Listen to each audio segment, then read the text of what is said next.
especial, né? Faz tempo que que o Brasil vem dando um exemplo, né? Esse ano foi um exemplo com relação à política, né? Vocês perceberam como mudaram uma série de coisas? São Paulo deu um exemplo que colocou as primeiras pessoas, duas trans, né? Duas travestis na política. A Érica Hilton, a Érica Malonguinha, representando São Paulo. E a política vem dando um exemplo no nosso país, principalmente no Brasil, faz bastante tempo. Vocês lembram de 1983, quando entrou o Juruna, o nosso cacique Juruna? Alguém lembra dessa época? Né? Foi uma revolução isso, né? A questão indígena, que é sempre tão esquecida, maltratada, sendo colocada em jogo, sendo colocada em foco. E agora aconteceu recentemente, ela está aqui para falar com a gente. Ela que para mim é um exemplo de mulher, aliás, as duas que vão estar aqui, aí vão falar de igual para igual, né? Que as duas vêm da área do direito. A nossa convidada são super especiais nesse sentido, então não vou enrolar muito, porque o papo vai ser bom para burro. Eu quero que vocês recebam com muito, muito, muito carinho aqui a nossa super deputada de Roraima, a nossa Joênia Wapchaba e Luciana Burr. Venham para cá, minhas delícias! Isso, Wapchana Joênia, ela que é deputada federal por Roraima, que está aqui, obrigada. Obrigada, deputada. Wapchana, que é do povo Wapchana, é isso, né? E queremos chamar a Luciana Burr, vem aqui, Luciana, nossa super advogada, grupos de mulheres do Brasil, ela que há 30 anos está aí batalhando, fazendo um monte de coisa. Bom te ver também, Lu. O bate-papo agora é com vocês, fiquem à vontade, eu vou pegar mais um microfone ali. Boa tarde a todos e todas. É uma honra aqui estar hoje com a deputada Joênia Wapchana. É uma honra por vários motivos. É uma mulher pioneira em várias instâncias. Ela é a primeira mulher indígena a se formar advogada no Brasil, em 1997, né? Isso. Primeira mulher indígena a fazer uma sustentação oral perante o Supremo Tribunal Federal por conta do processo de demarcação das terras do território indígena Raposa Terra do Sol. Para quem tiver... Serra do Sol, desculpa. Para quem tiver interesse em assistir, tem a sustentação oral dela no STF, é emocionante. Acho que vale a pena para todo mundo assistir, para entender um pouco a questão dos povos originários. Também a primeira mulher indígena num Congresso Nacional a representar os povos indígenas. Então, são conquistas muito importantes. Eu vou passar a palavra para ela, porque a gente tem muito que aprender e muito que ouvir sobre o tema. Eu gostaria de saber como é ser pioneira em tudo isso. Boa tarde a todos e a todas. Boa tarde, Luciana. Boa tarde. Para mim, o pioneirismo, digamos assim, foi uma necessidade, mas também continua sendo um desafio para outras mulheres indígenas. Eu sempre tenho dito que nós, indígenas, nós temos a capacidade. Nós não somos inferiores. O que muito falta para nós é uma oportunidade.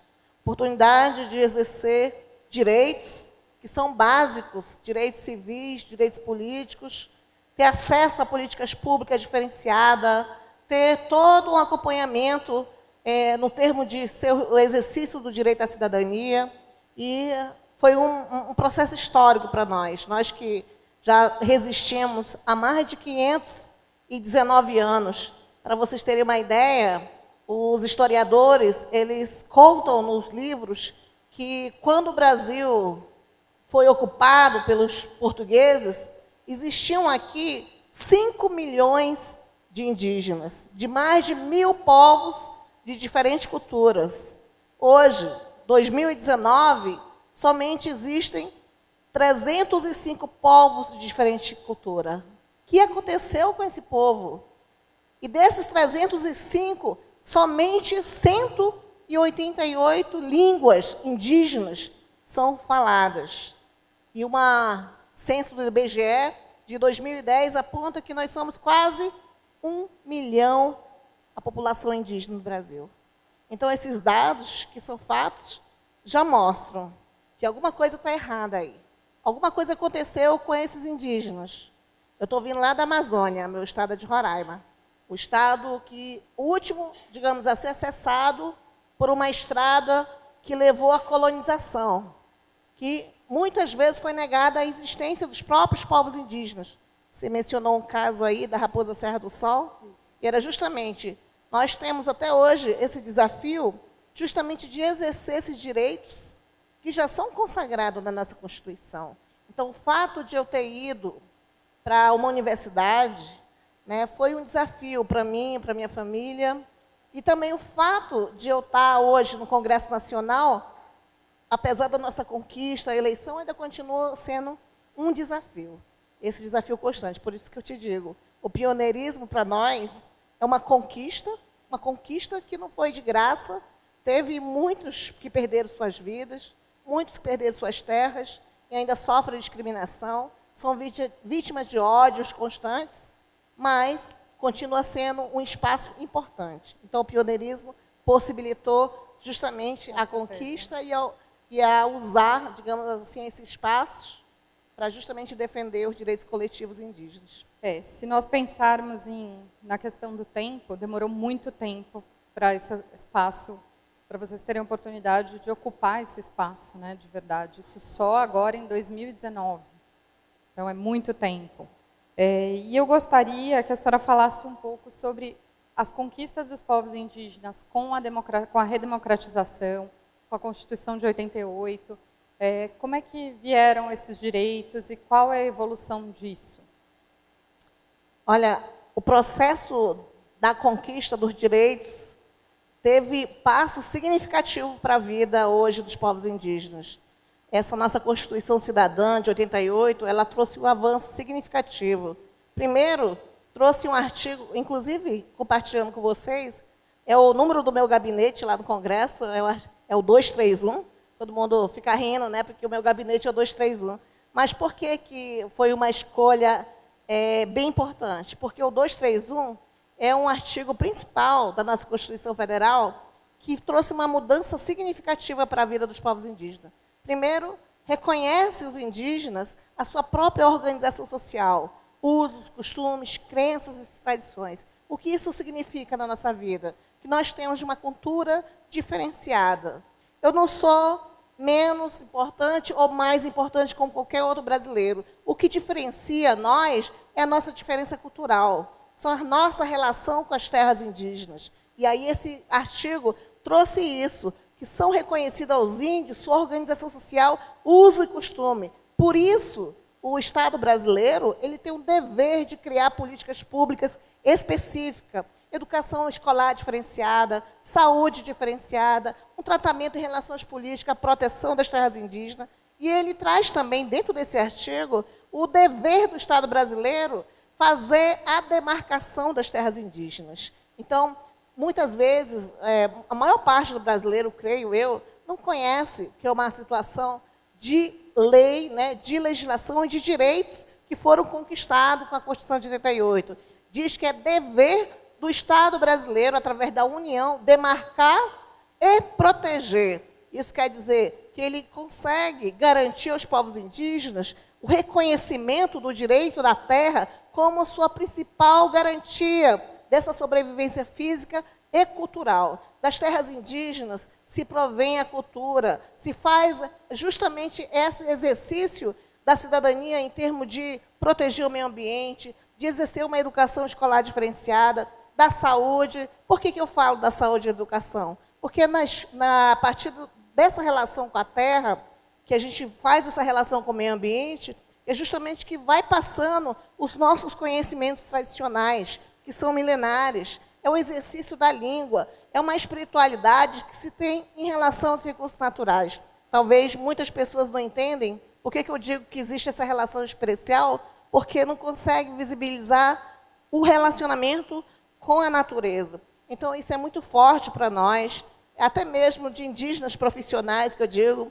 Eu sempre faço essa referência, porque os mais velhos, eles repassam esse conhecimento quando ainda são crianças, quando ainda tem criança. E esse fato das novas gerações virem é o que dá a nós, indígenas, a condição de aprender esses conhecimentos tradicionais. Daí vem a saúde. Por quê? Porque traz o conhecimento sobre as medicinas tradicionais, o conhecimento sobre a planta, sobre as espécies, sobre a fauna, sobre uma série de espécies que nem todos conhecem, nem mesmo os cientistas. Então, por isso que é importante foi esse reconhecimento da nossa Constituição com isso. Tem uma coisa importante ainda, porque é tão bom falar nesse reconhecimento, que hoje tem desafios, né? Justamente quando o judiciário questiona o direito das terras aos povos indígenas. Esse mesmo artigo ele dá resposta, porque ele falou assim, todo esse direito, ele deve ser respeitado porque ele é um direito originário. E era justamente esse originário que a gente tenta fazer valer. Por quê? Porque ele reconhece que esse direito do indígena à terra, ele vem mesmo antes da formação do próprio Estado brasileiro. Porque quando os portugueses chegaram aqui, não existia outra sociedade que não fosse a sociedade indígena. Então, a nossa Constituição, ela reconhece isso. Então, mesmo reconhecendo, a gente não é respeitado ainda. Ainda tem um caminho longo, né?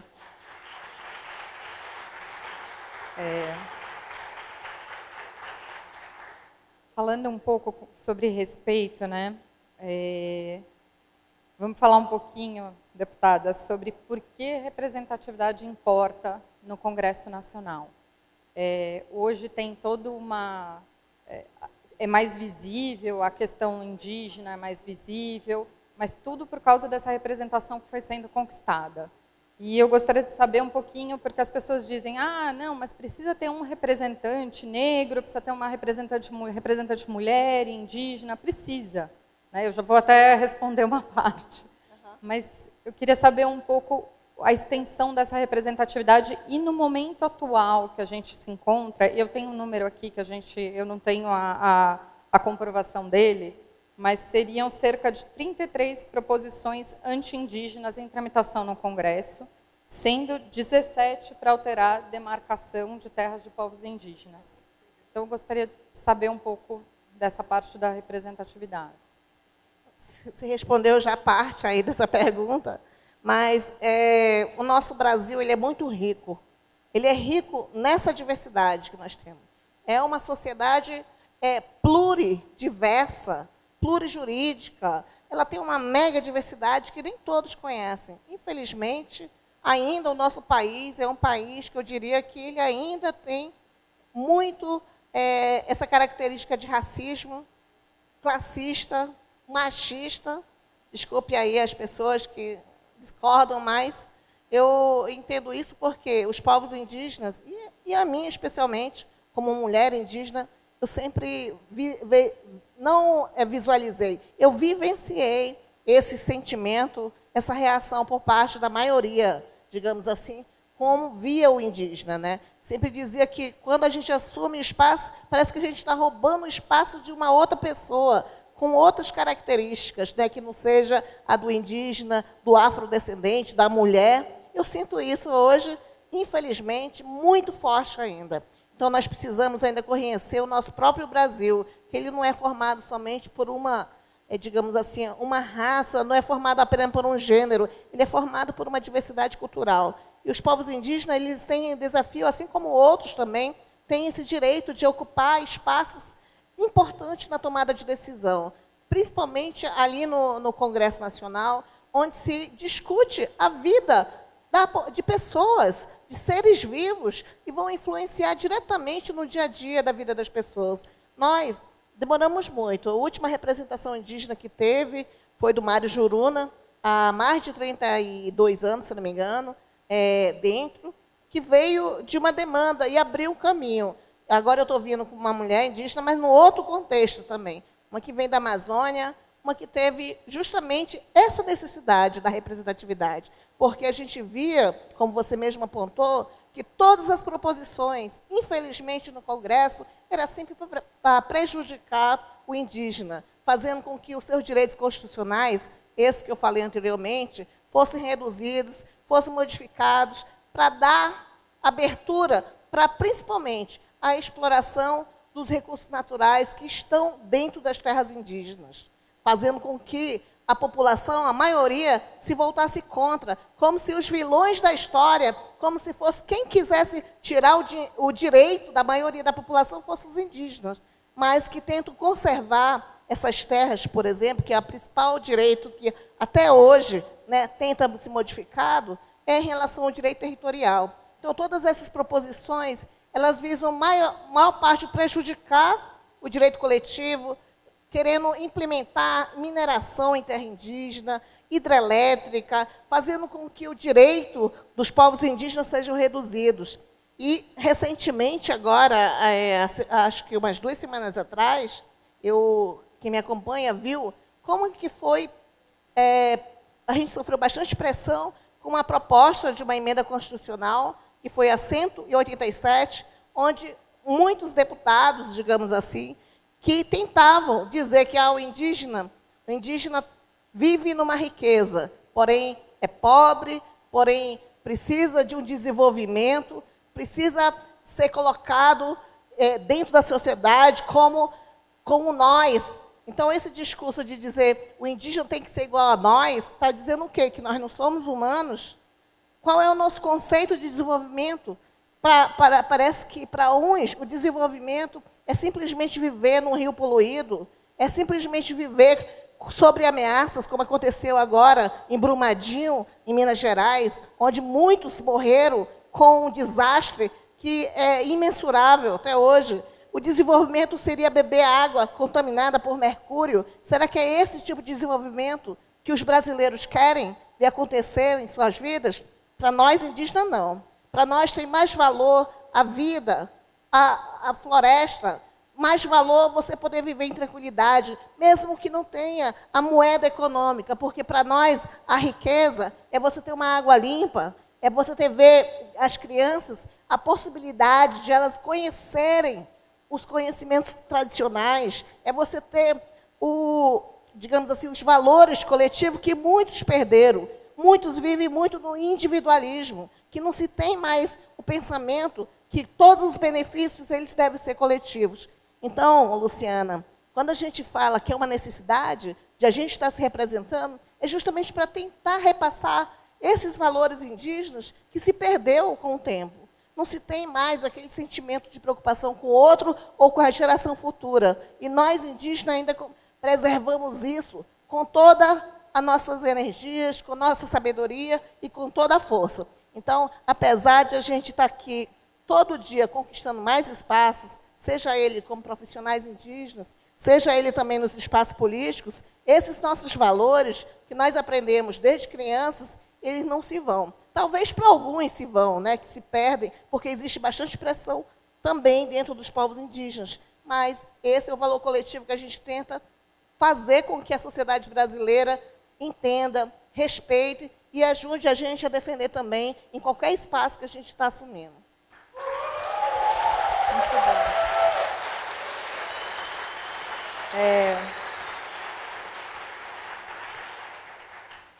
Um ponto aqui que eu vi em uma de suas entrevistas e que para mim foi muito interessante, foi um ponto que a gente estava discutindo aqui atrás, que foi sobre, mas o índio já está civilizado, ou ele já estudou, ou ele já não mora mais em Oca, então por que ele precisa da terra?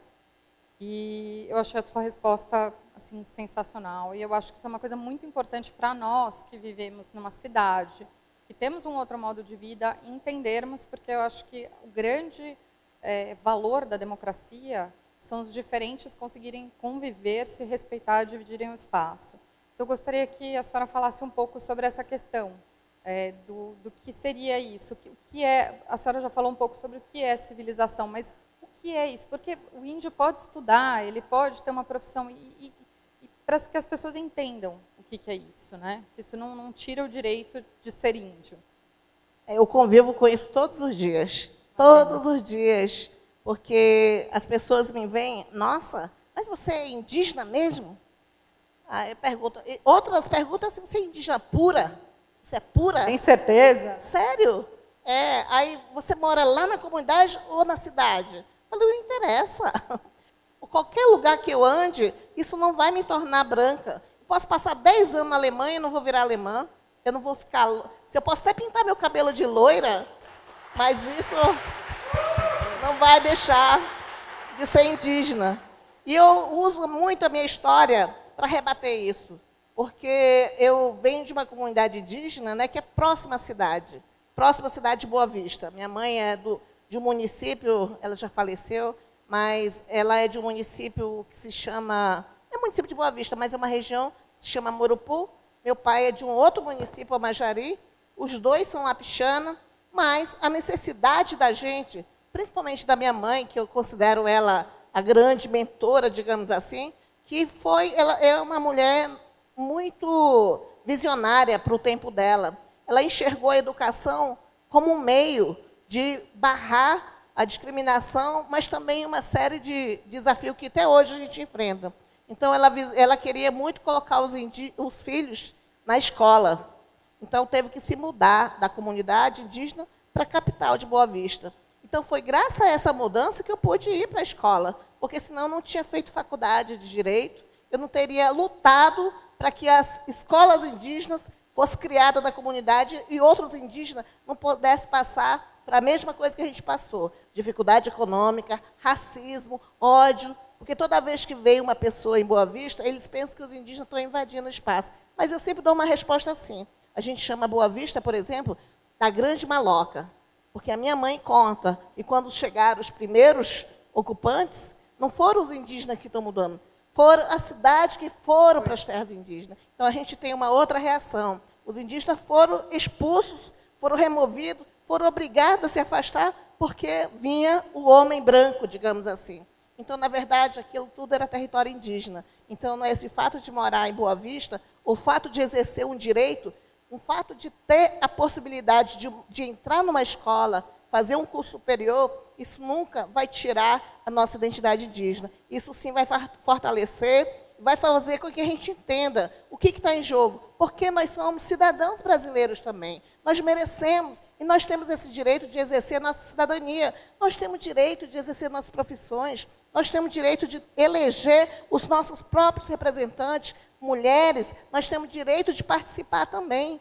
Então, sempre é bom quando se discute isso, porque muitas vezes a pessoa pensa que o indígena, a partir do momento que começa a falar português bem, a partir do momento que exerce uma profissão, ele deixa de ser indígena, como se indígena fosse uma condição a aumentar. Justamente. Como a gente tem, nosso tempo já está acabando, eu vou aglutinar algumas perguntas que eu ainda tenho. Uma coisa para a gente lembrar aqui é que a deputada Joênia Wapichana, ela foi eleita com 8.491 votos, que isso é muito voto para um estado com uma densidade demográfica tão baixa, então é realmente uma vitória. Veio de um processo, né, da Assembleia dos Povos Indígenas, então uma representatividade muito forte mesmo, e foi uma de 8 deputados federais eleita, né? Então, realmente, essa representatividade mostra o quão difícil que foi chegar hoje, né, no Congresso. E sendo assim, eu gostaria de saber um pouco quais são os desafios que a gente tem hoje, né, com as atuais discussões no governo, e aproveitar também para falar um pouco, para a senhora falar um pouco sobre a relação que existe entre demarcação de terras e violência contra os povos indígenas. E vou aproveitar para incluir mais uma coisinha, se puder falar uma palavra sobre a questão específica da mulher indígena. Vou tentar lembrar, Luciana. Mas nós temos o desafio constante.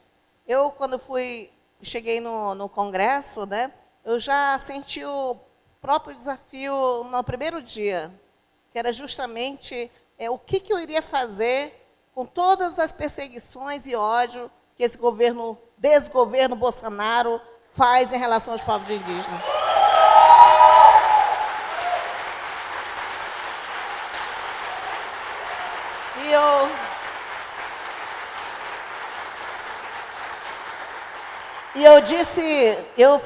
Eu fiquei pensando, quando eu vinha descendo a rampa com a Marina Silva, que é a nossa presidente da Rede de Sustentabilidade, vinha descendo, eu via, olha, ano passado eu estive aqui no acampamento Terra Livre e foi diferente a recepção.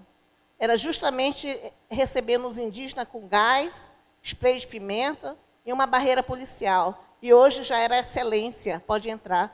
Então,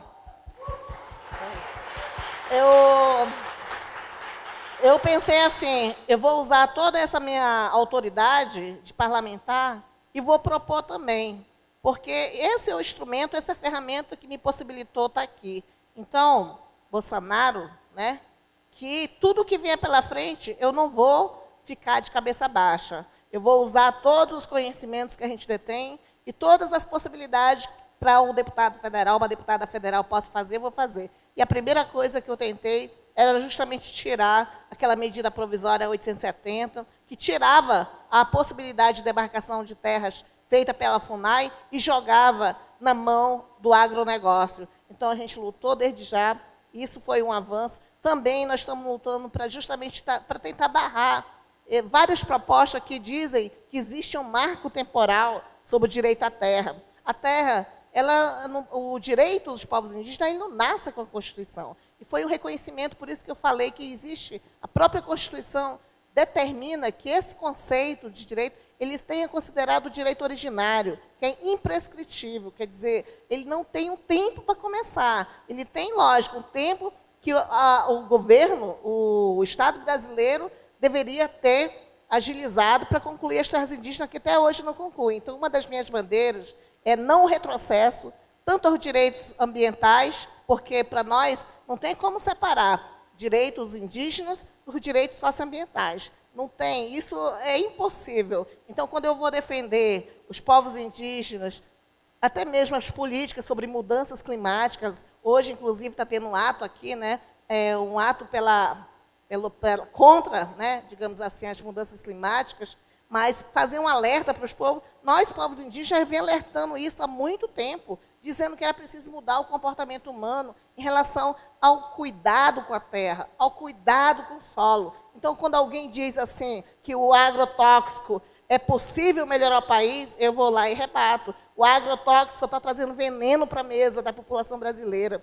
Ele não é bom. Ele pode ser bom economicamente, mas até para o pessoal que está comprando, está vivendo disso, vai chegar um dia que vai cair a ficha e vai perceber que está fazendo ruim. Então, eu venho justamente nessa tentativa de não deixar mudar negativamente os direitos indígenas, socioambientais, as políticas públicas, mas sim um sentido de avançar. Então, o meu desafio hoje, em relação a isso, é fazer com que os direitos constitucionais dos povos indígenas não possam ser perdidos, que essa conquista, que muitos deram a vida para que ele fosse consolidado, consagrado na Constituição, não pereça. E é justamente esse desafio que eu estou enfrentando hoje, não deixar retroceder, fazer com que as pessoas entendam, trabalhar para que a gente avance e não retorne ao tempo de uma colonização forçada, de um ódio e de um racismo que ainda existe, mas que não quer entender essa diferença, mas que respeite a lei, pelo menos. Muito bom. Tem uma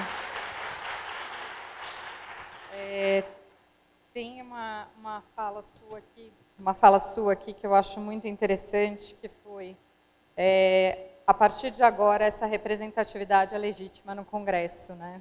Quando foi a sua posse.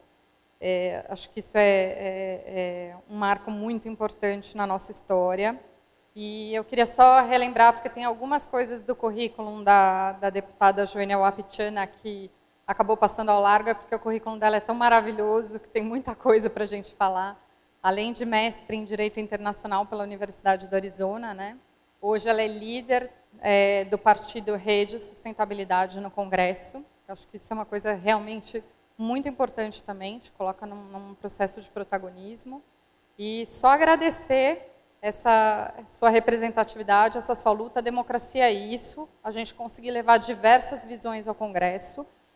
A democracia não se faz com uma visão só, a gente pode ter discordâncias com relação a determinadas pautas, mas todas as pautas têm que estar representadas. Eu gostaria muito de agradecer o seu trabalho, o fato de estar lá representando mulheres, também mulheres em geral, tem um recorte indígena, mas é mais uma mulher acrescentando ao percentual ainda muito pequeno da participação feminina no Congresso. Então, muito obrigada. e deixo aqui o espaço para a mensagem que a senhora gostaria de dar. Eu quero agradecer o convite do Fórum de Empreendedoras, dizer que é muito importante abrir esse espaço para essa diversidade que nós temos no nosso país, principalmente as mulheres, né? As mulheres, eu sempre falo assim, tem que ter mais mulher no Congresso Nacional, porque elas são as que têm uma visão de solidariedade, de sensatez. O que está faltando para esse Congresso melhorar são mais mulheres. E eu sempre tenho dito assim, quando tem, não sei se vocês já perceberam, que tem um projeto-lei que quer tirar as cotas de 30%, né? Isso é um retrocesso, porque em outros países não está lutando por 30%, não. Está lutando pela paridade. Então, assim, gente, é o que eu quero dizer.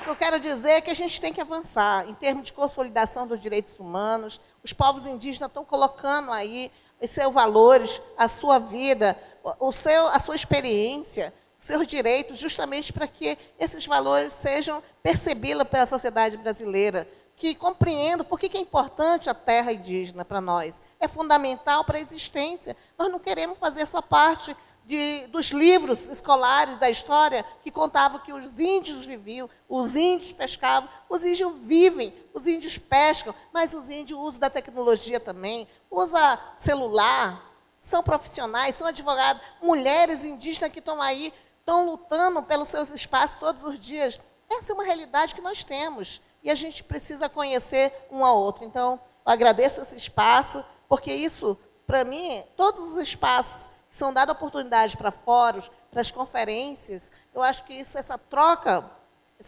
de experiência é super importante. É importante para dizer que nós estamos aí no diálogo e que nós precisamos do apoio de todos para a gente continuar exercendo esses direitos que já são garantidos e que estão em sérios riscos de serem retrocedidos com esse desgoverno Bolsonaro que quer prejudicar os povos indígenas. Muito obrigada.